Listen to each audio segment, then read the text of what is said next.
俺の財宝か？欲しけりゃくれてやる。探せ！この世のすべてをそこに置いてきた。 Yo guys, and welcome to this new video. So this time we have again a chapter divided in two parts, one focused on the flower capital and the other on Udon, and so something not so different from what we had last week, but still introducing some new interesting information and perspective of development. But before seeing all of that in detail, let me say that I publish new videos every week, so make sure to subscribe and hit the notification bell to always know when I upload something new. Alright, with that said, let's jump straight into it. So one thing that seems a characteristic of this pre-Onigashima part of the Wano Arc, each fight either terminates very quickly, just like for example Zoro vs Kamatsu aka Killer, or even Luffy vs Kaido, or they occupy only the smallest portion of the chapter and most of the times without even concluding the battle itself. This approach is maintained also for the almost fight we see in this chapter between Zoro and Kyoshiro, where however, although both of them didn't seem to take the duel too seriously, we did have the confirmation Kyoshiro is actually a really strong samurai, which was expected considering that for everything we saw up until now, he and not Orochi is the true representative of the strength of the shogunate portion of this Wano Arc. Previously in terms of its control over the country, but now also in terms of fighting potential. However, at the same time, the fact that despite his opponent had this kind of strength, still Zoro apparently could easily escape the duel to help Komurasaki could be in the same way a confirmation of Kyoshiro's ambiguous loyalty, because it is very likely that it was the Yakuza boss himself to allow Zorojuro to leave their fight specifically so that the Ronin could go help Komurasaki, just like the self-proclaimed Shogun's guard dog did in occasion of Orochi's banquet. But while Kyoshiro is continuing to meet up my expectations, the ninjas of the country continue to disappoint. Indeed, almost everything about the Oniwabanshou in this chapter is totally non-ninja-like. First because that way of presenting themselves in the open air and of fighting the opponent face-on is something clearly non-fitting those who are supposed to be assassins hidden in the shadows.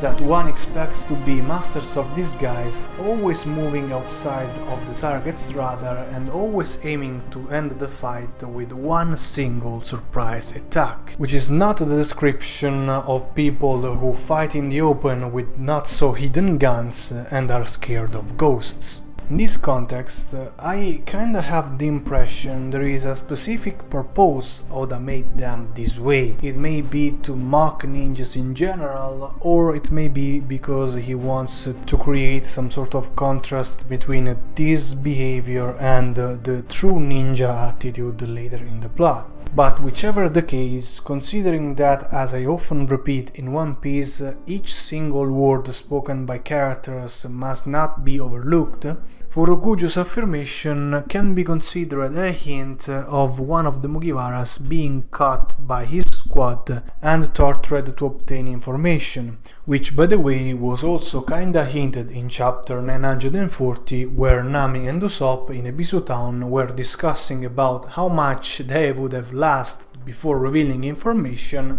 if they were held captive just like Law's subordinates, with Nami even mentioning being tortured, and so at this point it's not so unlikely to think one of the two will end up that way. If so, this will almost certainly make them meet Orochi himself, and especially in Usopp's case, this could become the starting point of a fight between him and the Shogun that, even if probably not definitive because it will most likely be one of the Kotsuki clan members to slain the Shogun during the Fire Festival, at the same time, considering the increasing importance of the sniper in the crew and the decreasing strength Orochi seems to have, it could still become one of those short, unconcluding duels so characteristic of this Wano Arc, just like that we had at the beginning between Hawkins and Law, apparently establishing the superiority of the Surgeon of Death, a superiority which, however, through the obtained manifestation of how balanced this manga is,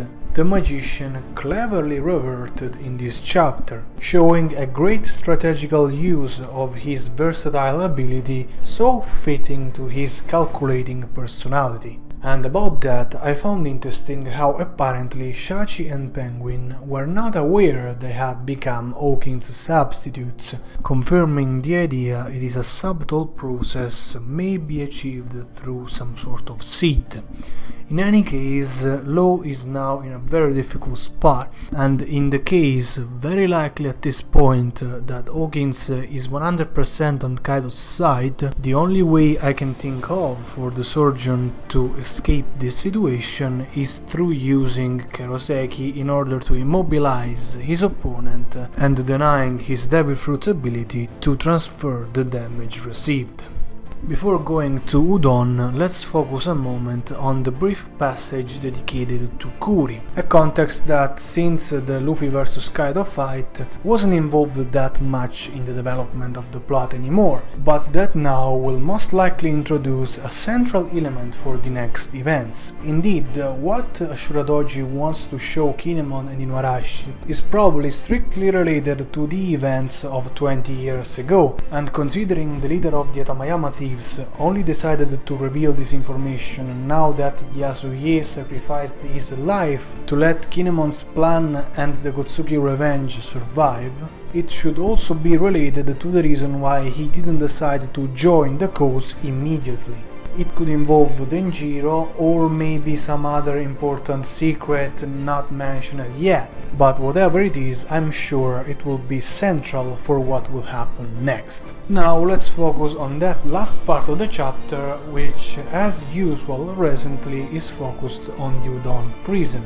But before concentrating on Big Mom's long-awaited final arrival, I think it's interesting to notice that while underwater, Killer apparently can stop smiling, suggesting that the smiling feature of Caesar's fruits, rather than being considered a side effect just like not being able to swim, should probably be considered instead the variability those fruits give that 90% of the times when they do not give the eater an animal-related ability. For what concerns All In, it seems that her amnesia didn't react to the name Big Mom, suggesting it won't wear off that easily, and probably this will only happen in occasion of a strong emotional reaction that will cause her recall something happened in her past. For now, it seems to me her behavior is pretty much identical to that she had when she was a kid living with Mother Caramel, and for how this is good for the Ninja Pirate Mink Samurai Alliance, or more specifically for the Mugiwaras, it probably decreases a lot her fighting potential, because we have to assume she will fight kinda straightforwardly and without using neither Haki nor her Devil Fruit ability, simply because she doesn't remember she has this kind of capabilities. For this reason, even if in a normal situation probably Queen would stand a little chance against Yonko, for the way things are now, we could see an actual fight. And talking about Queen, certainly I didn't expect him to have another Dinosaur Devil Fruit. And even if I personally like a lot these kind of abilities, having so many of these supposedly highly rare fruits in the same crew, and in particular amongst the highest ranks of the Beast Pirates, for how fitting it can be to the specific theme of this specific crew, this excess steals a lot of fascination from the impact they have, because it makes the power monotonous. Although we must also say that each dinosaur we saw is different from the others and has different specific skills. For example, the strength of Drake's Allosaurus is its bite, while King's Pteranodon is the only one that can fly, and Queen's Brachiosaurus has evidently a destructively enormous, peerless physical power. However, even this incredible strength will definitely have problems facing the Big Mom tantrum, which at this point is practically unavoidable. And in this situation, since the responsible for eating all the Shirko is Luffy, and since he will probably reveal that himself knowing him, it's easy to see how both Queen, who doesn't know that yet, and the Big Mom could easily turn their anger towards the Mugiwara. And for what concerns the Yonko, since this experience would be very similar to that she had in Wokek Island with the wedding cake, this could not only cause her memory to come back, but also finally create the condition for the Luffy vs Big Mom fight, which we expect to happen considering that Luffy in Punk Hazard stated he wants to fight and defeat all of the 4 Yonkos. But until we wait that to be shown by Oda in the next chapters, that's all for this video. Thank you very much for watching, don't forget to leave a like and make sure to subscribe. See you next time. Jane.